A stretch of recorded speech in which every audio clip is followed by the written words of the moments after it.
بسم الله الرحمن الرحيم.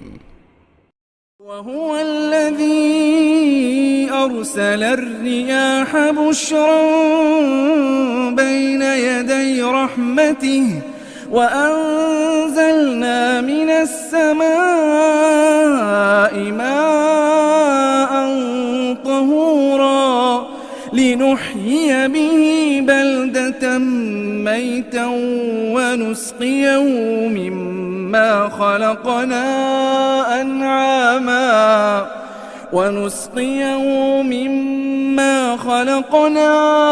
أنعاما وأناسيا كثيرا ولقد صرفناه بينهم ليذكروا فأبى أكثر الناس إلا كفورا. السلام عليكم ورحمة الله وبركاته. അൻപതം 1215 ദിവസത്തിലേക്ക് എല്ലാവരെയും ഹാർദമായി സ്വാഗതം ചെയ്യുന്നു.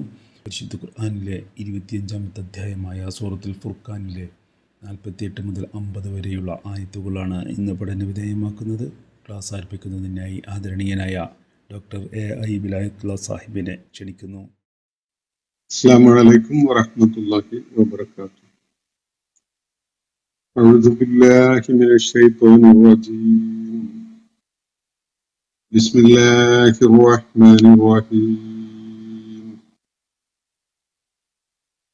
വഹുവല്ലദീ അർസല الرياح بشرا بين يدي رحمته وأنزلنا من السماء ماء طهورا لنحيي به بلدة ميتا ونسقيه مما خلقنا أنعاما وأناسيا كثيرا ولقد صرفناه بينهم ليذكروا فأبى أكثر الناس إلا كفورا. صدق الله العلي العظيم. സൂറത്തുൽ ഫുർഖാനിലെ 48 മുതൽ 50 വരെയുള്ള ആയത്തുകളാണ് ഞാൻ നിങ്ങളെ കേൾപ്പിച്ചിട്ടുള്ളത്. കഴിഞ്ഞ 1-2 ദിവസങ്ങളായിട്ട് നമ്മൾ പഠിച്ചു വരുന്ന ആയത്തുകളിൽ അള്ളാഹുവിന്റെ ഏകത്വത്തെയും പാരത്രിക ജീവിതത്തെയും ബോധ്യപ്പെടുത്തുന്ന പ്രാപഞ്ചിക ദൃഷ്ടാന്തങ്ങളാണ് ചൂണ്ടിക്കാണിക്കപ്പെടുന്നതായിട്ട് നമ്മൾ കാണുകയുണ്ടായത്.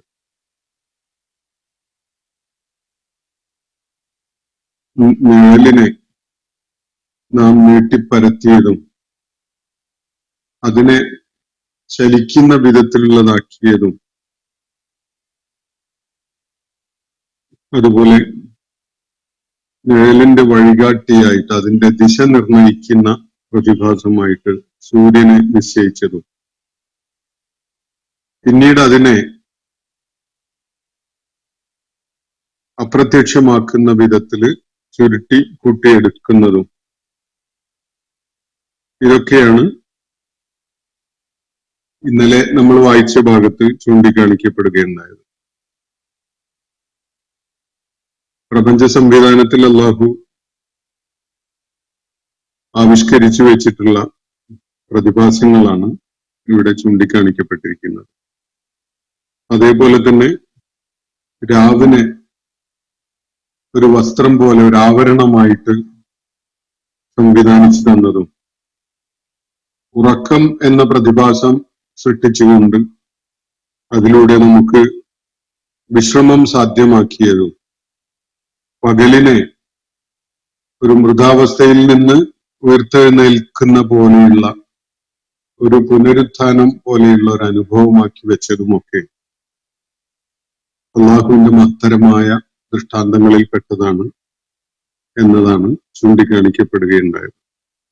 അതിനെ തുടർന്നാണ് ഇന്ന് നമ്മൾ വായിച്ച ആയത്തുകളിൽ അടങ്ങിയിട്ടുള്ള ചില പ്രാപഞ്ചിക ദൃഷ്ടാന്തങ്ങളെ കുറിച്ചുള്ള പരാമർശം. ഇവിടെ പരാമർശിക്കപ്പെടുന്നത് കാറ്റിനെയാണ്. കാറ്റിനെ അള്ളാഹു ഏത് വിധത്തില് നിയന്ത്രിക്കുന്നു, പ്രയോജനപ്പെടുത്തുന്നു എന്നതാണ് ചൂണ്ടിക്കാണിക്കപ്പെടുന്നത്. വഹുവല്ലദീ അർസല റിയാഹ ബുശ്റൻ ബൈന യദൈ റഹ്മതിഹി.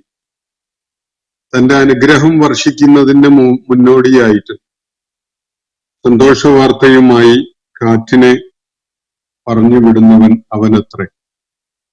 ഇതാണ് അള്ളാഹുവിടെ പറയുന്നത്. അള്ളാഹുവാണ് മഴ വർഷിക്കുന്നതിന് മുമ്പ്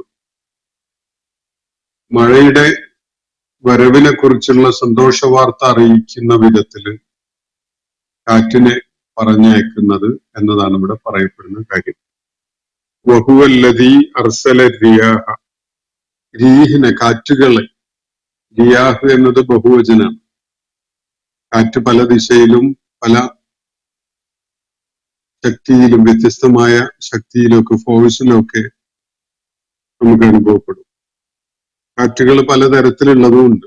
നമ്മൾ അതിനെ വിശദമായിട്ട് പലപ്പോഴും കാലാവസ്ഥാ പഠനത്തിന്റെ ഭാഗമായിട്ട് മനസ്സിലാക്കാൻ അവസരം ഉണ്ടായിട്ടുള്ളതായിരിക്കും.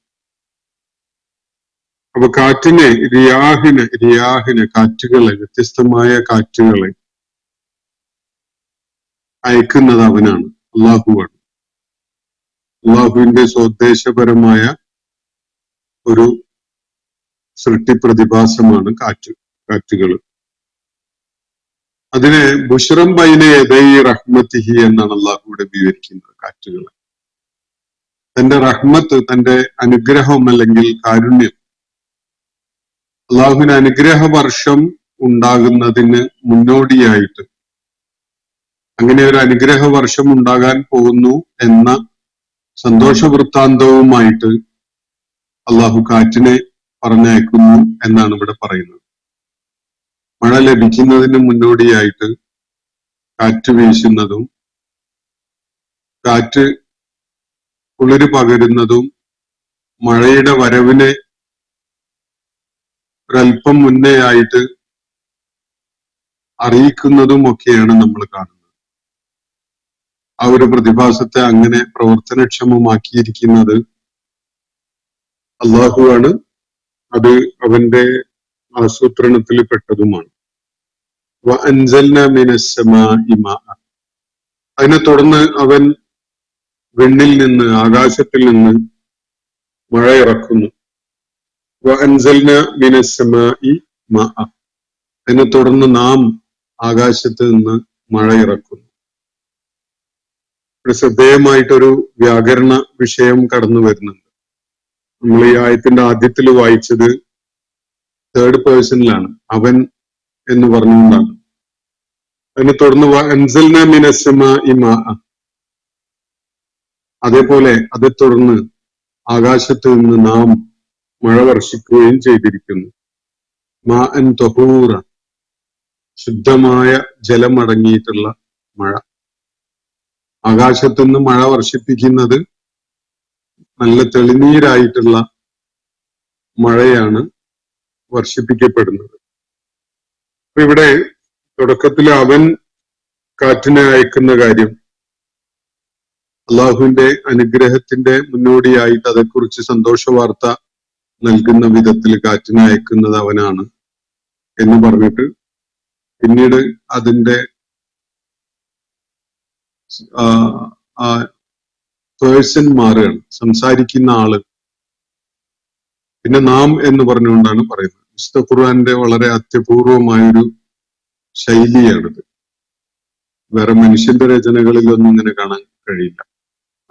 അങ്ങനെ ആരെങ്കിലും ശ്രമിച്ചിട്ടുണ്ടെങ്കിൽ തന്നെ അത് വലിയ ആശയക്കുഴപ്പമുണ്ടാക്കുന്ന ഒരു രചനാ ശൈലിയായിട്ട് കാണാൻ കഴിയും. പക്ഷെ ഒരു തട്ടും തടസ്സവും ഇല്ലാതെ ആശയം വളരെ സ്വച്ഛന്തമായി നമ്മിലേക്ക് ഒഴുകിയെത്തുന്ന ഒരു സ്വാഭാവികതയാണ് ഈ വിധത്തില് പേഴ്സൺ ചേഞ്ച്ഡ് ആയിട്ട് പോലും ഖുർആന്റെ ആയാത്തുകൾക്കുള്ളത് എന്നത് വളരെ വിസ്മയകരമായ ഒരു കാര്യമാണ്. മനുഷ്യന്റെ രചനാ ശൈലിയിൽ അങ്ങനെ ഒരു സംഗതി കൊണ്ടുവരിക എന്നത് അവന്റെ ചിന്താപരമായ അല്ലെങ്കിൽ ഭാവനാപരമായ ഒരു പ്രതലത്തിൽ തന്നെ വലിയ സങ്കീർണതയും വിള്ളലും ഒക്കെ സൃഷ്ടിക്കും. അങ്ങനെ ഒരു തടസ്സവുമില്ലാത്ത വിധത്തിലാണ് ഈ ആയാത്തുകളിൽ നമുക്ക് ഈ പേഴ്സൺ മാറി വരുന്ന ഒരു പ്രത്യേകത കാണാൻ സാധിക്കുക. വഅൻസൽനാ മിനസ്സമാഇ മാഅൻ തഹൂറ. അപ്പൊ സന്തോഷ വാർത്തയായിട്ട് കാറ്റിനെ അയച്ചതിന് ശേഷം അതിനെ തുടർന്ന് ആകാശത്ത് നിന്ന് അവൻ തെളിനീരായി മഴ വർഷിക്കുകയാണ്. മാഅൻ തഹൂറ. രണ്ട് തലങ്ങളിൽ അതിനെ നോക്കിക്കാണാവുന്നതാണ്. ഒന്ന്, വളരെ ശുദ്ധിയുള്ള തെളിനീരായിട്ടാണ് ഈ മഴ വർഷിച്ച് നമ്മിലേക്ക് എത്തുന്നത്. ശുദ്ധമായ ജലം, കലർപ്പില്ലാത്ത, മാലിന്യം കലരാത്ത, യാതൊരു നിലക്കും എന്തെങ്കിലും ഇംപ്യൂർ ആയിട്ടില്ലാത്ത, ഒരു കലർപ്പും ഇല്ലാത്ത നല്ല ശുദ്ധമായ ജലം. രണ്ടാമത്തത്, ശുദ്ധീകരിക്കാൻ ഏറ്റവും ഉപകരിക്കുന്ന വിധത്തിലുള്ള ഒരു മാധ്യമം എന്ന വിധത്തിലുള്ള ജലം. എന്തും കഴുകി വെടിപ്പാക്കാൻ, വൃത്തിയാക്കാൻ, ശുദ്ധിയാക്കാൻ പറ്റുന്ന വിധത്തിലുള്ള ജലം. അപ്പൊ അത് സ്വയമേ ശുദ്ധിയുള്ളതാണ്. മലിനമായ സംഗതികളെ കഴുകി ശുദ്ധിയാക്കാനും കഴിയുന്ന വിധത്തിലുള്ള ഒരു ജലമാണ്, അല്ലെങ്കിൽ ഒരു നീരാണ് ആകാശത്തുനിന്ന് മഴയായിട്ട് അവൻ വർഷിച്ച് തരുന്നത്. വെള്ളത്തിന് മാത്രമുള്ള ഒരു പ്രത്യേകതയാണിത്. വേറെ ദ്രാവകങ്ങളൊക്കെ നമുക്ക് പരിചയമുള്ള പലതും ഉണ്ട്. അതൊന്നും ശുദ്ധീകരണത്തിന് പ്രയോജനപ്പെടുന്നതല്ല. അതൊക്കെ ഉപയോഗിച്ച് ശുദ്ധീകരിക്കാൻ ശ്രമിച്ചാൽ അതുകൂടി നമ്മൾ കഴുകി ശുദ്ധിയാക്കുന്ന സംഗതിയെ മലിനപ്പെടുത്തും എന്നതാണ് നമ്മളുടെയൊക്കെ അനുഭവം. വെള്ളം മാത്രമാണ് ശുദ്ധീകരിക്കാൻ ഉപകരിക്കുന്ന ഒരു ദ്രാവകമായിട്ട് നമ്മുടെ മുന്നിലുള്ളത്. അപ്പൊ അങ്ങനെ ദൈവിക അനുഗ്രഹത്തിന്റെ വരവിനെ കുറിച്ചുള്ള സന്തോഷ വാർത്ത അറിയിക്കുന്ന വിധത്തിൽ കാറ്റിനെ പറഞ്ഞയച്ചിരിക്കുന്നത് അവനാണ്. അതിനെ തുടർന്ന് നാം ആകാശത്ത് നിന്ന് നല്ല ശുദ്ധമായ ജലം മഴയായി വർഷിപ്പിച്ചു തന്നിരിക്കുന്നു എന്നാണ് അല്ലാഹു പറയുന്നത്. എന്തുകൊണ്ട് ഈ പേഴ്സൺ ഇവിടെ ഈ ആയത്തിന്റെ തുടക്കത്തിലുള്ള തേർഡ് പേഴ്സണിൽ നിന്ന് ഫസ്റ്റ് പേഴ്സണിലേക്ക് സ്വിച്ച് ചെയ്തു എന്നത് നമുക്ക് ആലോചിക്കാവുന്ന ഒരു സംഗതിയാണ്. ആ പ്രയോഗമാറ്റത്തില് വലിയൊരു നാടകീയത അടങ്ങിയിട്ടുണ്ടെന്ന് കാണാൻ കഴിയും. കേൾക്കുന്നവരുടെ മനസ്സിൽ അതിന് വലിയ ഇമ്പാക്റ്റ് ഉണ്ടാവും. നമ്മള് അള്ളാഹു ചെയ്തു എന്ന് പറയുന്ന വിധത്തിലായിരുന്നു തുടക്കത്തിലെങ്കിൽ നാം ചെയ്തു എന്ന് പറഞ്ഞുകൊണ്ട് അള്ളാഹു നേരിട്ട് പറയുന്ന ഒരു ശൈലിയാണ് അവസാനത്തിൽ കാണുന്നത്. അതിന് ആദ്യത്തെ ഭാഗത്തിൽ അടങ്ങിയിട്ടുണ്ടായിരുന്നതിനേക്കാൾ ഒരു ക്വിക്ക് ഇഫക്റ്റ് മനുഷ്യന്റെ മനസ്സിലുണ്ടാക്കാൻ സാധിക്കും. അതിന്റെ ഇമ്പാക്ട് ഫാക്ടർ വളരെ കൂടുതലാണ് എന്നതും കാണാൻ സാധിക്കും. ഒരു നാടകീയത, ഹിയർ ആൻഡ് നൗ എന്ന വിധത്തിൽ അള്ളാഹുവിന്റെ സാന്നിധ്യം അറിയിക്കുന്ന വിധത്തിലുള്ള ഒരു സ്വരം, ഒരു സംസാരം, അത് കേൾവിക്കാരിൽ വലിയ കൂടിയ അളവിലുള്ള ഒരു ഇമ്പാക്റ്റ് ഉണ്ടാക്കും എന്നതാണ് നമുക്ക് മനസ്സിലാക്കാൻ കഴിയുന്ന ഒരു കാര്യം. വേറെയും പല കാരണങ്ങളും അതിന് കാണാം. അള്ളാഹുവിന്റെ വിശുദ്ധ ഖുർആനില് അള്ളാഹു ഉപയോഗിച്ചിരിക്കുന്ന പദങ്ങളുടെ കമ്പ്യൂട്ടേഷണലായ പെർഫെക്ഷൻ ഉണ്ട്. ഓരോ വാക്കിന്റെയും എണ്ണത്തിനൊരു കൃത്യതയുണ്ട്. ആ കൃത്യത കൈവരിക്കാൻ ഇങ്ങനെ ഒരു ശൈലിയിൽ തന്നെ പറയേണ്ടതുണ്ടാകും. അതിന് പോസിറ്റീവായ ചില ഇമ്പാക്റ്റ് ഉണ്ടാവുകയും ചെയ്യും. അപ്പൊ ഇതൊക്കെ ചേർന്ന് വരിക എന്നതാണ് ഖുർആന്റെ കോമ്പോസിഷന്റെ വല്ലാത്ത വിസ്മയകരമായ ഒരു കാര്യം. നമ്മൾ പ്രാസം ഒപ്പിക്കാനോ വാക്കുകളുടെയോ ശബ്ദങ്ങളുടെയോ എണ്ണം ക്രമീകരിക്കാനോ ഒക്കെ വേണ്ടിയിട്ട് ശ്രമങ്ങൾ നടത്തുമ്പോൾ ആശയത്തില് ഒരു പോരായിക വരികയോ അപര്യാപ്തത ഉണ്ടാവുകയോ ചെയ്യുന്നത് കാണാം മനുഷ്യന്റെ രചനയിൽ.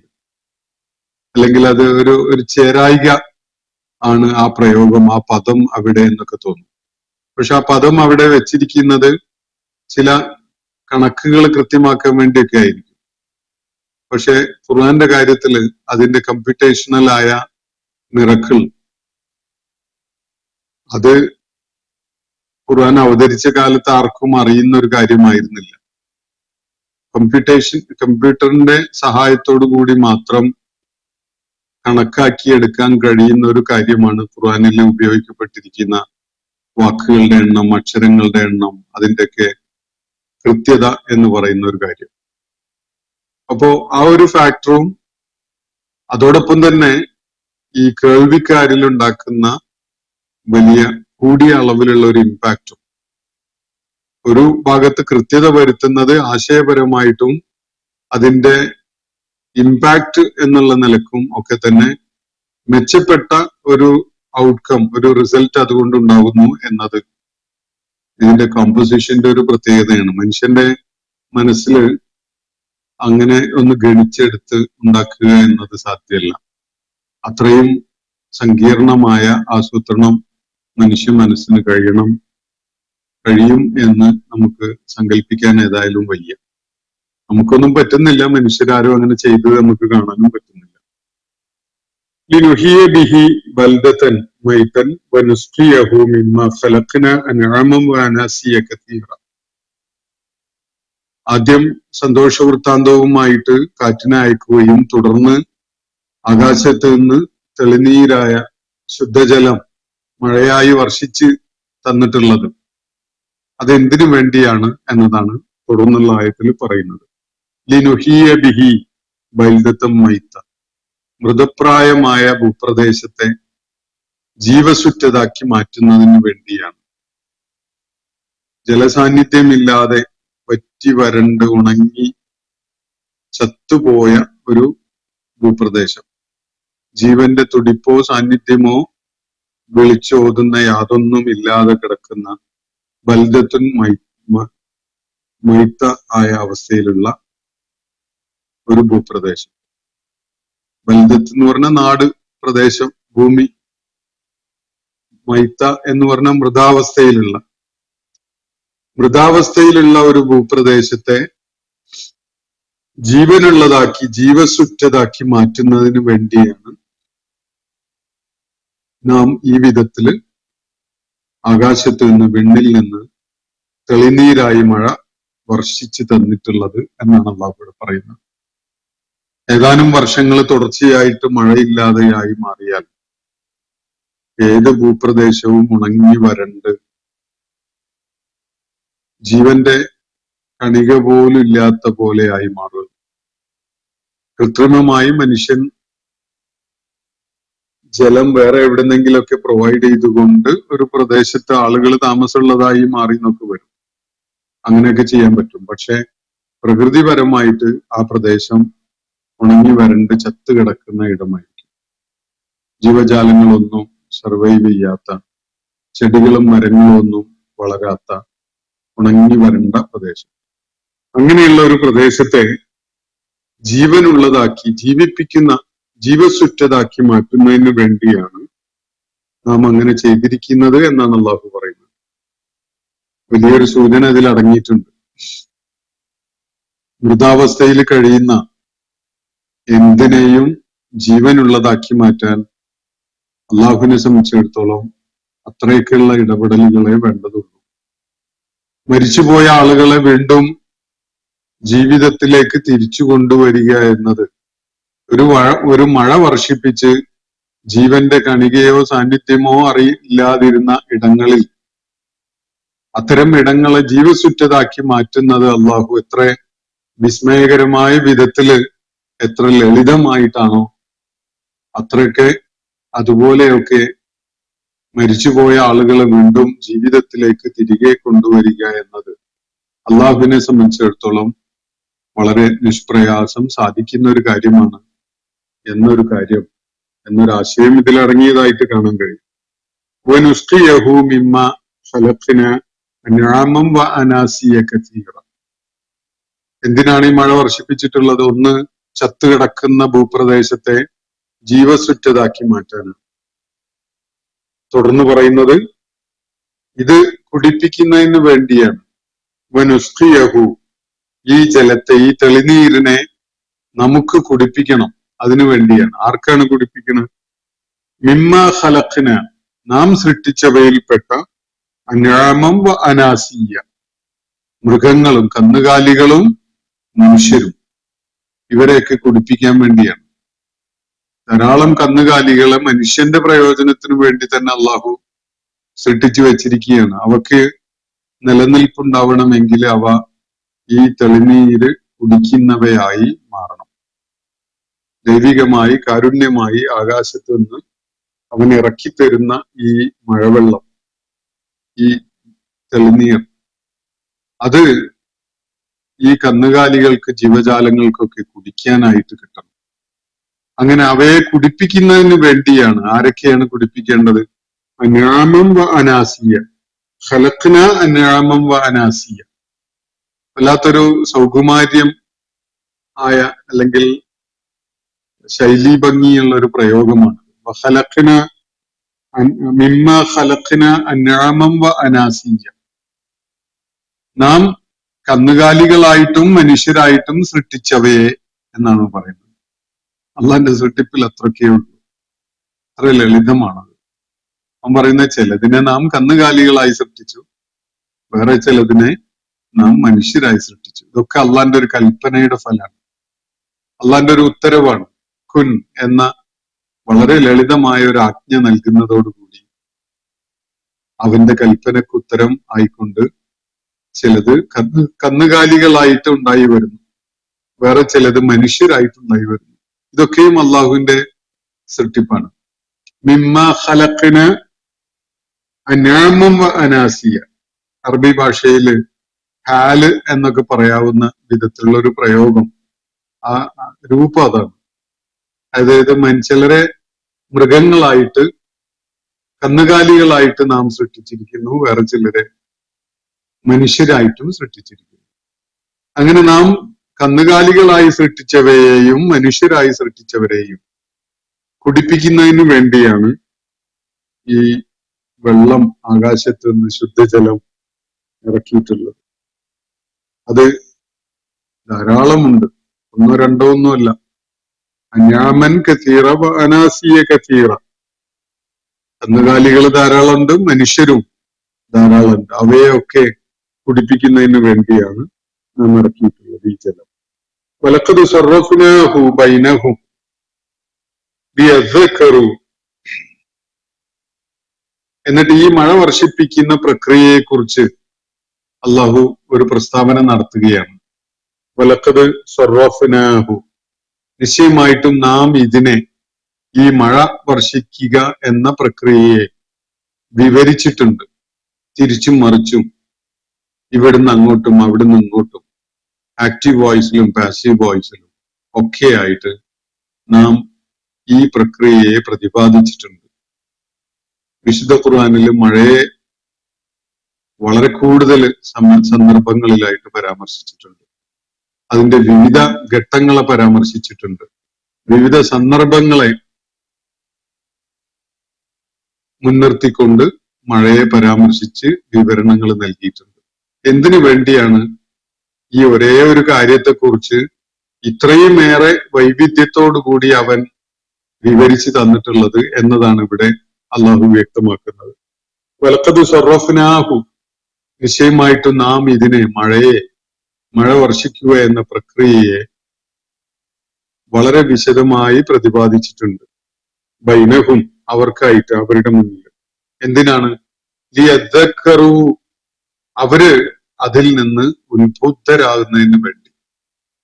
അത് അവർക്കൊരു ഉത്ബോധനമാവണം, അത് അവർക്കൊരു ഉണർത്തലാവണം.